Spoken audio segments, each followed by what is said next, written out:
আসসালামু আলাইকুম everyone, welcome back to my channel baking and cooking art.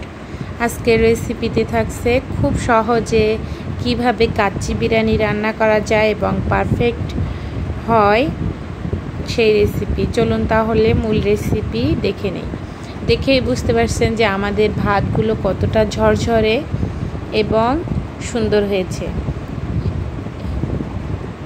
এই recipe সকল টিপস অ্যান্ড ট্রিক্স যদি আপনিও ফলো করে রেসিপিটি ট্রাই করেন, অবশ্যই আপনাদের রাইসটাও এরকম ঝরঝরে হবে এবং পারফেক্ট কুক হবে।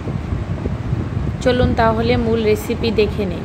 প্রথমে এখানে আমরা লবণ দিয়ে দিয়েছি, পেঁয়াজ বেরেস্তা দিয়ে দিয়েছি 1 মুঠ পরিমাণ। এখানে 1 কেজি মাংসের জন্য মশলা রেডি করা হচ্ছে এবং টক দই এবং মিষ্টি দই একত্রে মিলিয়ে ফেটিয়ে দিয়েছি। আর এটা আমি প্যাকেটের কাচ্চি বিরিয়ানির মশলা দিয়ে রান্নাটা করব। এখানে আমরা একটু আদা রসুন বাটাও অ্যাড করব। আদা বাটা দিয়ে দিয়েছি আমরা 1 টেবিল স্পুনের একটু কম, রসুন বাটা দিয়ে দিয়েছি 1 টেবিল স্পুন। তারপর প্যাকেটের যে মশলা থাকে কাচ্চি বিরিয়ানি সেটা দিয়ে দিয়েছি এবং আরও একটা প্যাকেটের ভেতরে মশলা থাকে, সেই মশলাটার থেকে অর্ধেকটা পরিমাণ আমরা মাংসের ভেতরে দিয়ে দিব এবং বাকি অর্ধেকটা আমরা ভাতের ভেতরে দিব। এছাড়াও আমরা ভাতের ভেতরে বাসায় থাকা যেরকম তেজপাতা, এলাচ, লবঙ্গ এগুলো অ্যাড করব। তারপর মশলাটা মিক্স করা হয়ে গেলে আমরা 1 কেজি পরিমাণ, এখানে গরু মাংস আছে, আপনারা চাইলে খাসির মাংস দিয়েও করতে পারেন। খাসির মাংস দিয়ে কাচ্চিটা বেশি ভালো হয়, চাইলে গরু মাংস দিয়েও করা যায়, অসুবিধা নাই। এখানে 1 কেজি পরিমাণ আছে। তারপর এখানে 10 থেকে 20টি পরিমাণ আমরা কিশমিশ দিয়ে দিয়েছি এবং আলু বখরা দিয়ে দিয়েছি 8 থেকে 10টা।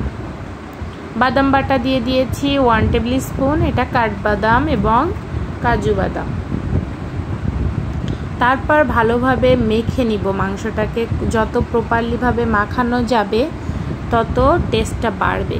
তারপর আমরা এখানে তেল দিয়ে দিব, তেল এবং ঘি, এছাড়াও কাঁচামরিচ দিয়েছি। ঘি দিয়ে দিয়েছি আমরা 3 টেবিল স্পুনের মতো। এছাড়াও আমরা ভাতের উপরে যখন দুধটা অ্যাড করব তখন আবার একটু ঘি অ্যাড করে দিব। এখন ভালোভাবে মাখানো হয়ে গেলে আমরা একটা ফ্রাই প্যানে নিয়ে নিব। পাশের চুলায় আমরা ফ্রাই প্যানে নিয়ে নিয়েছি এবং সাইডের চুলায় আমাদের ভাতের জন্য যে পানিটা, সে পানিটা রেডি হয়ে গিয়েছে। একটু চাল ছাড়া ভাতের পানিটা একটু বেশি পরিমাণে দিতে হবে যেন আপনার চালটা ঝরঝরা হয়। এজন্য প্যাকেটে যে বাকি মশলাগুলো ছিল সেগুলো দিয়ে দিয়েছি এবং এলাচ, লবঙ্গ, তেজপাতা দিয়ে দিয়েছি।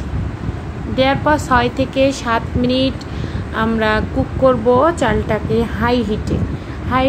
চালটাকে কুক করা হয়ে গেলে সরাসরি পানি থেকে তুলে আমরা মাংসের ওপরে দিয়ে দিব। অল্প অল্প পানি থাকলে প্রবলেম নাই, এটা দিয়ে মাংসটা কুক হয়ে যাবে।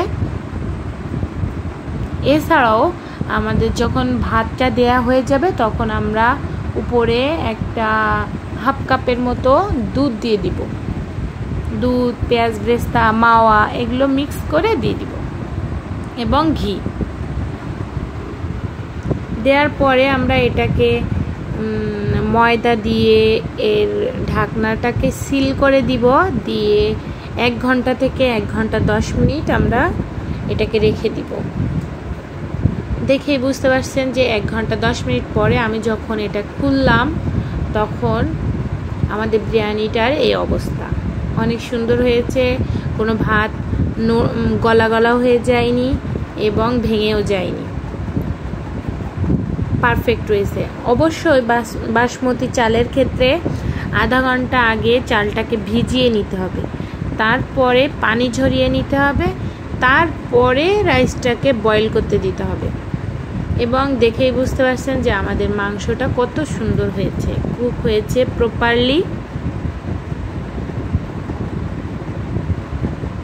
এভাবে যদি মজাদারভাবে রান্না করতে চান অবশ্যই রেসিপিটি ট্রাই করবেন।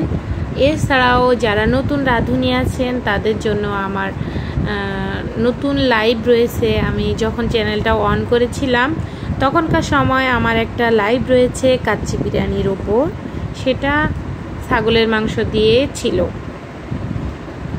তাহলে আজ এ পর্যন্তই। সবাই ভালো থাকবেন, সুস্থ থাকবেন। ভালো লাগলে চ্যানেলটি সাবস্ক্রাইব করবেন।